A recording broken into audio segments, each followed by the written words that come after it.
Hi guys, this is Purti from Leverage Edu, and today I'll talk about the speaking section of the IELTS exam. During your face-to-face interaction with the examiner, you'll be asked questions on various topics, and these topics will be centered on knowing your likes or dislikes or your opinion on something, or whether you agree or disagree with the statement.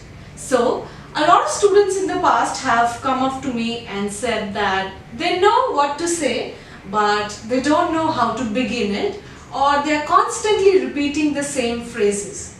Do you feel that too? Well, if you do, then this video is definitely for you, because I've brought a long list of phrases that you can use while you're speaking section, which are going to show to the examiner that you can use a variety of expressions and phrases.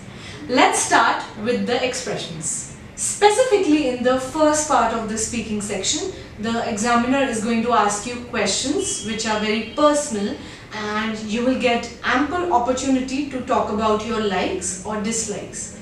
These are the phrases that you can use to express your likes. For example, instead of saying I like, you can say I'm keen to do, or I've grown fond of, or I'm partial to.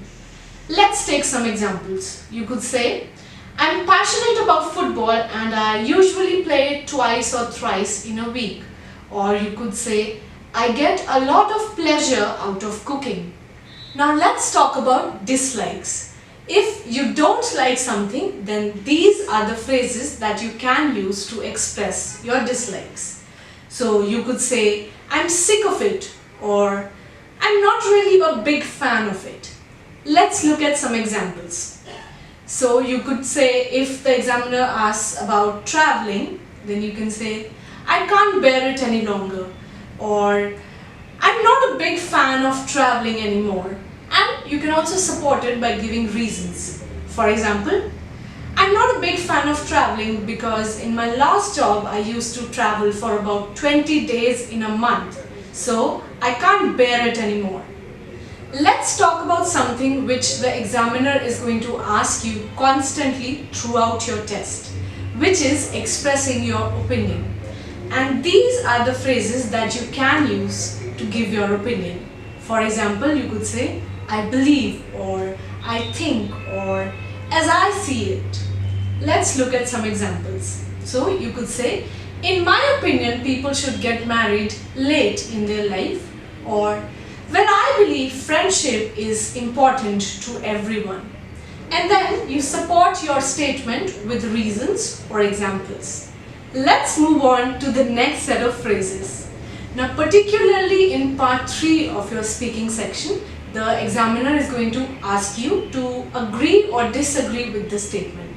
So instead of simply saying yes or I agree, you can use these phrases to agree with something. For instance, you could say, I couldn't agree more, or you're absolutely right. And after this, you give your opinion. Or you can also use these words like precisely, definitely, or absolutely, and then give your reasons. For instance, the examiner says, money is always the most important thing when it comes to jobs. Do you agree? So you can start your answer, I couldn't agree more. Money is definitely the most important thing, and then you continue. Similarly, let's look at the phrases to express your disagreement over something. These are some examples. So you could say, that's one way of looking at it, however, and then give your view, or I don't quite see it that way, and then give your opinion. For instance, the examiner says, people nowadays are under a lot of work pressure and as a result take less holidays. What do you think about it? Do you agree? So you could say, well, that's one way of looking at it.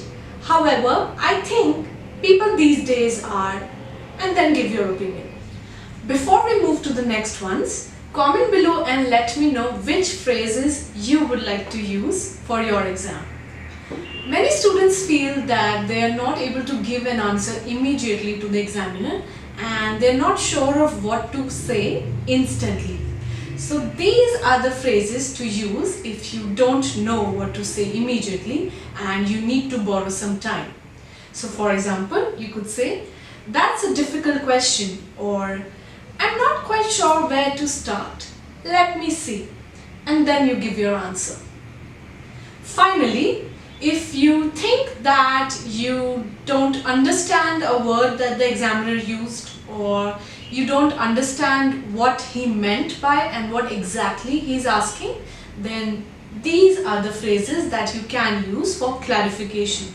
So you could say, "Sorry, I didn't quite catch that," or "Sorry, can you just clarify this word?" or "Could you explain what you mean by?"